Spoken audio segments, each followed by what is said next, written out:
El sumo sacerdote tiene el rango más alto de todos los sacerdotes. El aceite de la unción fue derramado sobre su cabeza y él fue ordenado para que lleve las vestiduras sacerdotales. Estudiemos juntos Levítico capítulo 20. A veces llega el desánimo a nuestra vida y sabes que lo que dejamos de hacer principalmente es estudiar la Biblia y orar. Por eso te animo. A veces estudiar la Biblia no es cuestión de ánimo, de gusto, sino es de compromiso, de fortalecer una relación, de mantener una relación, pero sobre todo de conocer a Cristo Jesús. Así que vamos al capítulo de hoy. El capítulo de hoy es muy interesante debido a que nos deja clara las funciones y la responsabilidad de los sacerdotes. Ellos tenían estrictas normas de conducta. ¿Por qué, mis amigos? Bueno, porque aquí nos deja claro que los líderes espirituales y en esencia también el sumo sacerdote que estaba frente al pueblo tenía una mayor responsabilidad en cuanto a su pureza, su conducta, su ejemplo. Dios establece que el liderazgo espiritual pues debe ser ejemplar porque representa la santidad de Dios delante del pueblo. Mis amigos, nosotros tenemos que seguir estudiando, pensando, analizando esta forma de relacionamiento que tuvo Dios con su pueblo a través de los sacerdotes. No es la misma que hoy se tiene. Sin embargo, volvemos a insistir, creo que podemos aprender bastante. En el versículo número 1 dice, ninguno se contaminará por muerto en su pueblo. Miren, los sacerdotes no podían tocar los cadáveres ni lamentarse como los demás, salvo por los familiares más cercanos. Bueno, pero te preguntarás, ¿por qué razón? Bueno, lo que pasa es que la muerte es símbolo del pecado, ¿sabes? Ellos debían tratar con distancia a los que ministraban la vida de Dios. ¿Por qué? Porque ellos ministraban eso, la vida, ellos ministraban la reconciliación. Así que la muerte, símbolo del pecado, de la maldad, pues tenían que verla con distancia. Sin embargo, el sumo sacerdote tenía una santidad aún más estricta. Él no podía tocar los cuerpos ni siquiera de sus padres. Me refiero cuando estaban muertos. Amigos, ¿qué podemos aprender hoy? Bueno, los líderes, me refiero a los padres, a los ancianos de iglesia, a los pastores y por supuesto también a los líderes de grupos. Ellos también han sido llamados a tener una vida coherente, íntegra, libre de excesos, emocionalmente sobria. En una sociedad, mis amigos, que hoy se valora el carisma por encima del carácter, Dios nos llama a ser fieles, no nos llama a ser famosos. Y con esto, pues confirmar esto, Dios nos llama a ser muy, muy sobrios, muy equilibrados, muy sabios. Eso para nosotros es un desafío, pero debemos tener claro lo que Dios quiere para nosotros. El versículo 13 y 14, tomará por esposa a una mujer virgen. Fíjense, el sacerdote debía casarse con alguien que no tuviera vínculos con impureza moral. Impureza moral. Nosotros debemos tener claro este concepto, la impureza moral, como la prostitución, el adulterio o el divorcio. Esto no era desprecio por las mujeres con un pasado, sino era símbolo de que el ministerio debía reflejar limpieza total. Ojo con esto.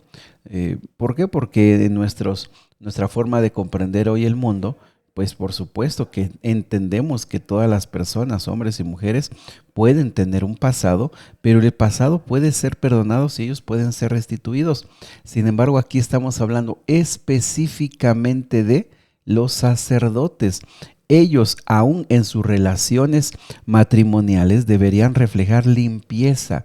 No debería haber antecedentes, no debe haber cosas que pudieran manchar o traer algún tipo de oprobio para el ministerio que ellos ejercían. Así que hoy en el liderazgo no se trata de tener una familia perfecta, sino de relaciones sanas, transparentes, fieles. El ejemplo en casa valida o desacredita el testimonio público. Y mis amigos, es que la Biblia insiste, en verdad es que a veces a nosotros ya no las vemos como prioritarias. La palabra de Dios dice que el primer lugar donde un hombre debe ministrar, dirigir, es en su hogar, es en su familia. Con esto, pues no te quiero echar una carga que tú puedas sentir una losa pesada, pero es que las personas, los jefes de familia, hombres, mujeres, pues a veces dejamos esas responsabilidades, a veces para no entrar en conflictos, para no alejarnos de nuestros hijos, no sé, a veces no nos esforzamos por llevarlos a Cristo. Pero también es cierto que hoy y en esos tiempos hay hijos rebeldes, hay hijos que no están interesados en la fe de los padres, y uno también debe comprender que hay una limitación en nuestra autoridad. Sin embargo, aquí queda claro, el líder solo, en este caso, perdón, el sacerdote solo debía casarse con una mujer virgen también. Bueno, y esto, todo esto que vamos a ver, muchas veces lo vemos desde el punto de vista de los privilegios, como que el sacerdote o el sumo sacerdote tenía privilegios. Pero creo que el punto aquí no son privilegios, son responsabilidades, responsabilidades. El versículo número 17 dice que el liderazgo pues no es un derecho, sino una responsabilidad santa. ¿Por qué? Dice, cualquiera de tu descendencia que tuviera defecto no se acercará para ofrecer el pan de su Dios. Los sacerdotes con defectos físicos podían comer del pan sagrado, pero no podían ministrar públicamente. Esto representa la perfección simbólica de Cristo, quien sería el verdadero sacerdote perfecto. Ojo con esto, mis amigos, no se trata de discriminación, sino de un símbolo temporal de santidad visual. Un símbolo temporal de santidad visual.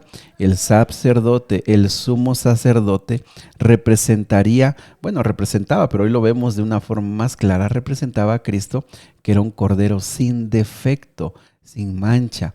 Por supuesto que en un sentido muy estricto, de forma espiritual, pero también ellos en su cuerpo debían ser, pues, sin ningún problema físico, pero esto no es discriminatorio.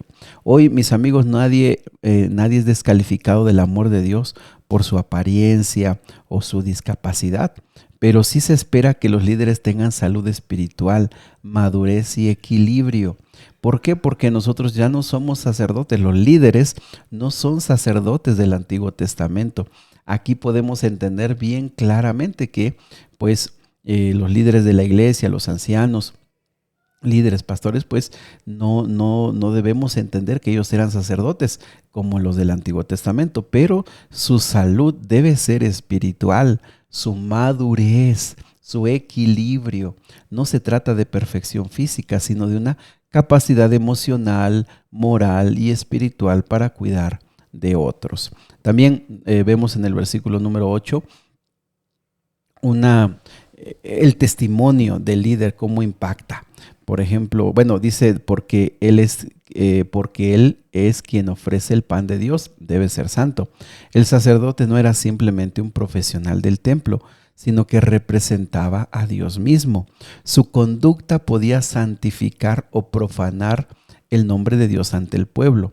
Así que, mis amigos, en este tiempo, más allá de nuestra preparación académica, los líderes son llamados a ser dignos de confianza, a ser personas de un testimonio que no dañe la fe.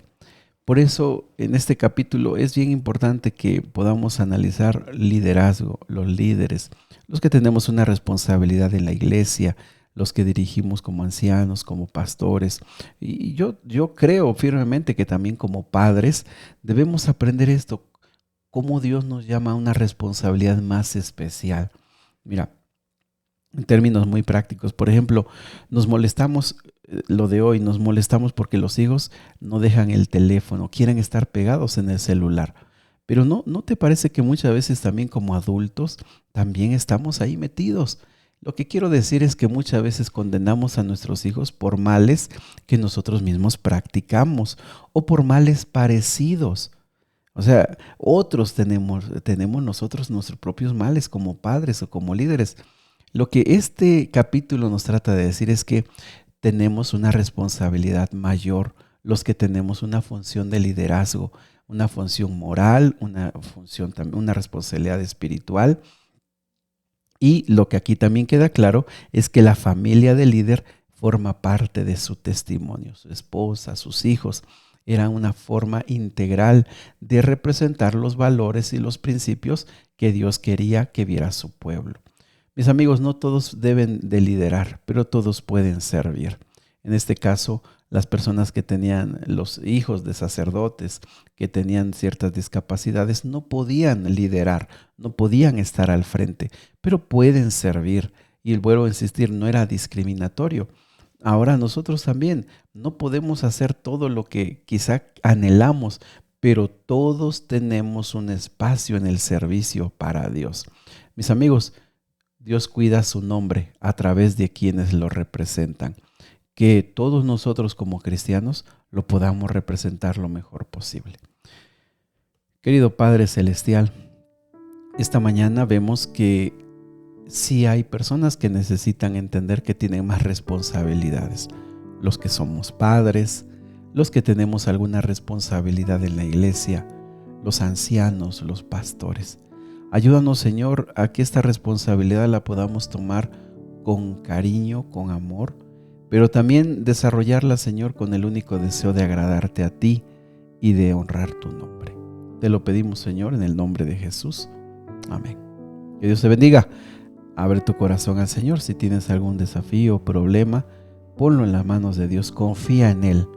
Él te va a escuchar.